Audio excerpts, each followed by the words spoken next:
He sits in a dimly lit room, the kind where silence feels heavier than words. 94 years of discipline, restraint, and quiet dignity weigh on his breath. For decades, Robert Duvall was the moral compass of Hollywood.com. Untouchable. A man who never spoke of grudges. Until now. His voice, aged but unwavering, cuts through the stillness. There are 4 people, he says, I could never stand. No anger. No drama. Just truth. Stripped of time and pretense. And as those words echo, the illusion of Hollywood harmony begins to crack. Because when legends finally speak, it's never gossip. It's confession, the kind that rewrites everything we thought we knew. He didn't speak out of anger. He spoke because the lies had gone on too long. In recent years, Robert Duvall had watched documentaries and tributes paint a picture of harmony that never existed. They called it creative partnership, mutual respect. He knew better. Behind every handshake, there had been tension, rivalry, and betrayal. The turning point came at a Lifetime Achievement event. Sitting in the audience, Duvall watched clips of himself beside the very men who had tried to sabotage him. The crowd applauded. He sat in silence. Every word of praise felt like another coat of paint over a wound that had never healed. Later, he told a friend, I don't want to die with other people's lies attached to my name. At 94, legacy mattered more than reputation. It wasn't revenge. It was correction, a man rewriting his own history before someone else finished it for him. They started as friends. 2 young actors in New York, broke but hungry, sharing a tiny apartment and a dream that felt impossible. Robert Duvall and Dustin Hoffman, 2 names that would one day define American cinema, once split rent, food, and even audition notes. For a time, it was real friendship, or so Duvall thought. The trouble began when Duvall started noticing something strange. Ideas he had rehearsed alone in that cramped apartment, gestures, phrasing, choices would show up later in Hoffman's auditions. He didn't think much of it at first. They were friends. They talked about acting all the time. But when Hoffman started getting the roles Duvall had been preparing for, the pattern became too clear to ignore. He used my work, Duvall later said. Then he called it inspiration. In the early 1,960 seconds, they both struggled to survive, working odd jobs, chasing agents. When Hoffman landed his first major part, he publicly thanked Duvall for motivating him. Duvall never corrected it, but privately, he called it what it was, theft dressed as admiration. Years later, he would recall one incident that ended everything. They were both considered for the lead in The French Connection. Duvall believed it was his chance. Then came whispers that Hoffman had told the director Duvall was difficult, that he didn't cooperate on set. Duvall lost the role. Hoffman didn't get it either. But the damage was done. That, Duvall said, was the moment I stopped taking his calls. Even as their careers soared, the distance grew. When Hoffman was filming Midnight Cowboy, he phoned Duvall several times for advice on shaping the character of Ratso Rizzo. Duvall, generous as always, spent hours helping him find the right voice. But when the film came out, Hoffman told the press had developed the voice by studying homeless men in New York. Duvall's name was never mentioned. It wasn't the silence that hurt, he said. It was the erasure. Insiders who worked with both men later confirmed that Duvall's bitterness had roots in truth. Hoffman's charm, they said, often masked ruthless ambition. He was the kind of actor who collected other people's ideas like tools, reshaping them until no one could trace the source. To him, acting was survival. To Duvall, it was honor. That difference became the line that divided them forever. What makes this story haunting is how Duvall handled it. He never confronted Hoffman publicly, never fed gossip columns. On red carpets, he smiled. In interviews, he called him talented. But behind that calm face was a man who had learned the most painful lesson of his craft, that in Hollywood, friendship and rivalry often share the same stage. Decades later, when asked if he ever forgave Hoffman, Duvall didn't hesitate. "Forgive?" he said quietly. "There's nothing to forgive. He did what he always does. He took. And I learned to stop giving." It wasn't anger that lingered. It was understanding a cold, final acceptance that the industry he loved was built not only on talent, but on taking. In that realization, Duvall stopped expecting loyalty from anyone but himself. Marlon Brando was different. He wasn't a friend or a rival, he was a force. When Duvall first met him on the set of The Chase in 1966, Brando was already a legend, the symbol of rebellion and raw talent. Duvall admired him deeply, but that admiration didn't last long. Behind the legend, he saw something darker, an ego that fed on chaos. From the first day on set, Duvall sensed trouble. Brando ignored direction, changed lines, and refused to rehearse. He called it freedom. To Duvall, it looked like arrogance. The tension built slowly until one day, Brando crossed a line Duvall would never forget. During a key monologue, one of Duvall's biggest moments in the film, Brando stood just off camera and began making faint noises, sighs, whispers, almost too soft to hear, but loud enough to ruin the take. The sound engineer called for another take, then another. By the fifth ruined attempt, Duvall lost his patience and confronted him. Brando just smiled. "Maybe you should be stronger in your choices," he said. It wasn't advice. It was humiliation disguised as wisdom. That was Marlon. Duvall recalled. "Head destroy your work, then make you question your own strength." After that day, the respect was gone. Duvall finished the film like a professional, but the experience changed how he saw acting and fame.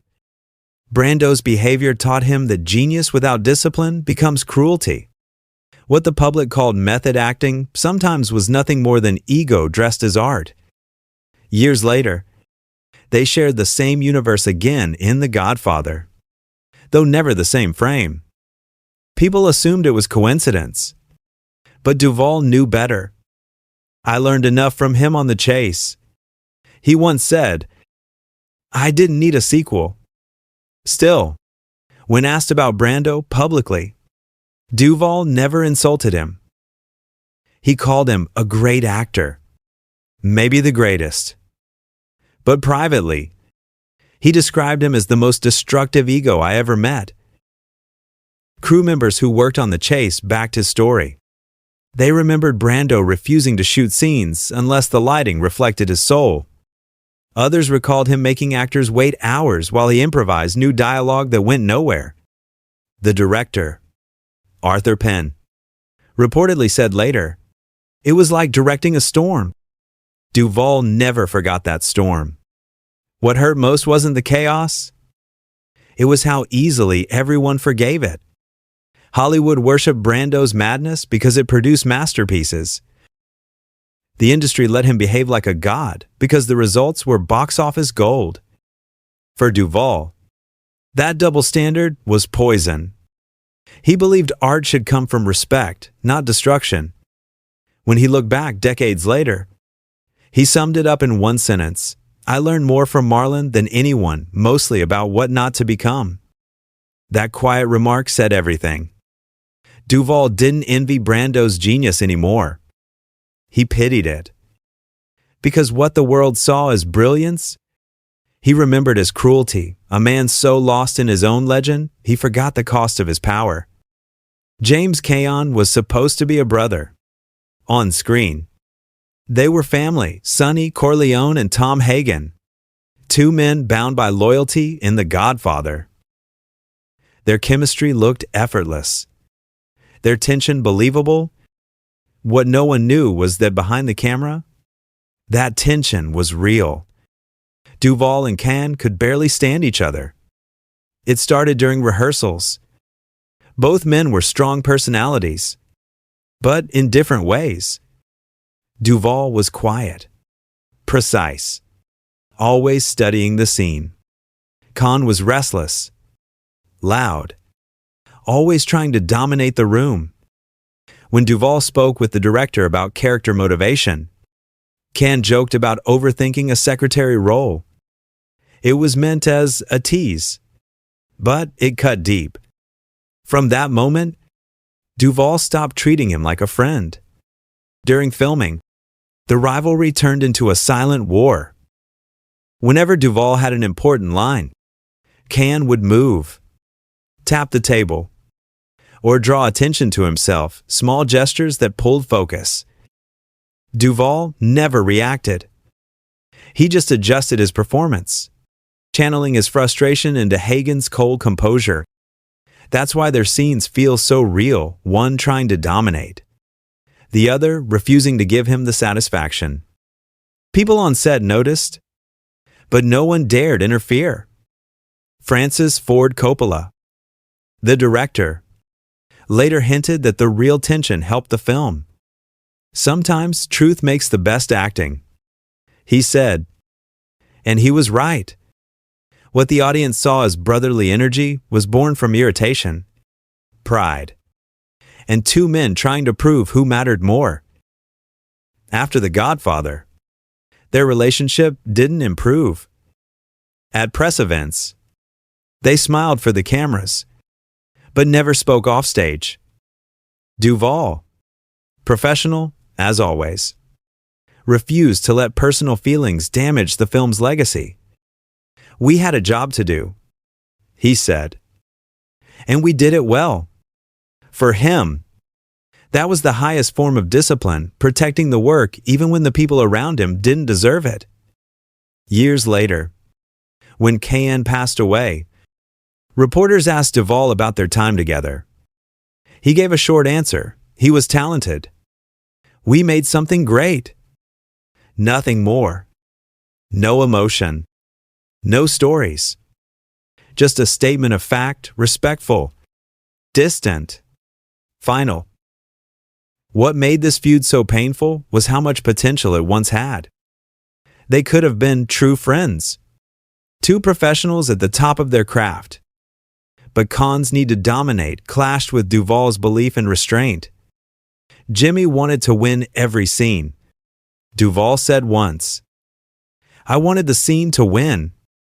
That difference said everything about who they were.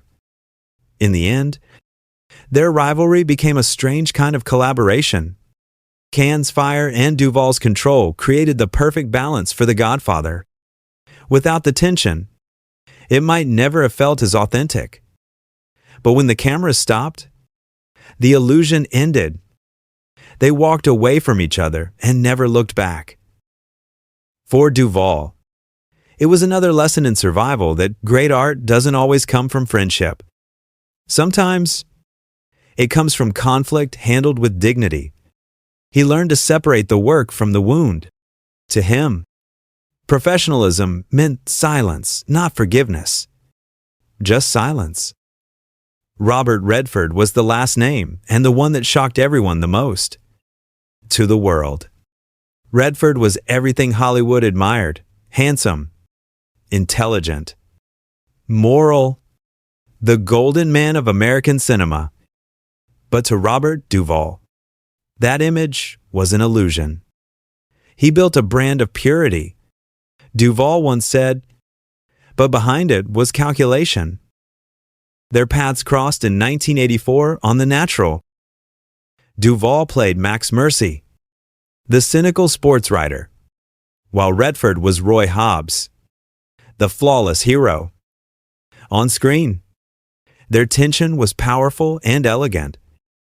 Off screen, it was real and bitter. From the first week, Duvall saw signs of who Redford really was. Crews waited hours for him to show up. When he did, he wasn't preparing for his role, he was on business calls, handling deals. He wasn't thinking about art. Duvall said he was managing his empire. At first, Duvall tried to stay professional, but soon, Redford began pushing the director to shorten Duvall's scenes, claiming they slowed the story. Duvall realized it wasn't about storytelling, it was about control. He wanted every frame to belong to him. He said, anything that questioned his perfection had to go. The breaking point came during post-production. Duvall confronted him about the cuts and the rumors that Redford had requested final approval over editing. Redford didn't deny it. He simply looked at Duvall and said, "You're a character actor, Bob. I am a movie star. We don't play by the same rules." Those words stayed with him for years. It wasn't arrogance. Duvall said later, it was belief that fame makes you untouchable. That moment defined everything Duvall hated about Hollywood, the hierarchy, the masks, the people who mistake attention for greatness. Crew members later confirmed Duvall's version. They remembered how Redford kept the set waiting, how the director's notes were quietly ignored, how everyone pretended it was normal because it was Robert Redford. In private, some even thanked Duvall for saying what they couldn't. For Duvall, it was never about ego. He had an Oscar, a career full of respect. What he couldn't stand was hypocrisy, watching someone preach integrity while behaving like royalty. He talked about artistic purity. Duvall said, but every move was about power. The irony was cruel. In The Natural, Duvall's character challenges Redford's myth, a reporter exposing a hero's secrets. In real life, the same dynamic played out behind the camera.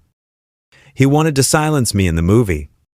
Duvall said, and in real life, too. That duality gave their scenes an edge that audiences could feel. The calm, piercing way Duvall questioned Redford on screen came from truth. He didn't need to act, the contempt was real.